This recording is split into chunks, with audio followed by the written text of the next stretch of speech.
iyadoo maalmihii u dambeeyay ee bulshada reer Soomaaliland ay ku dhaqan Soomaaliland ay ka cabanayeen kuleel aad u fara badan iyo sidoo kale abaaro baan oo laga soo sheegay qaar ka mid ah gobollada iyo degmooyinka kala duwan ee dalka ayaa si rasmi ah caasimadda Hargeysa ee Soomaaliland waxa ka curtay roob aad u qiimo badan isla markaasina bulshada ay ku diirsatay dhulkuna uu ku qabowsaday dadweynaha caasimadda Hargeysa ayaa dareeno kala duwan ka bixiyay isla markaasina Ilaahay uga mahadnaqay inuu nuucadiisa sidaas ugu sii wado إنه دائما بادي أجيب نعبدا أو بلا نسخان دائما هذا إنه دائما نقدر نقدر دائما نقدر نحول بدل ورش ما تبي أو بلا نسخان نسخان تيجي نقدر لا يستثمر هو وضع عامية مصلحة عامية الرحمن الرحيم ما تمعلم إنه دلوني دعرف ما تخاف من وجهه إلهي وما المرحمة ما هو مع الخوابة وحال إلهي يقوم هالعلني يا مقالده كلوريد إنه إلهي نقبضشي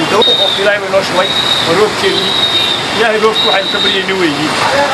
متى إلهي ونشوي وماي روب وماي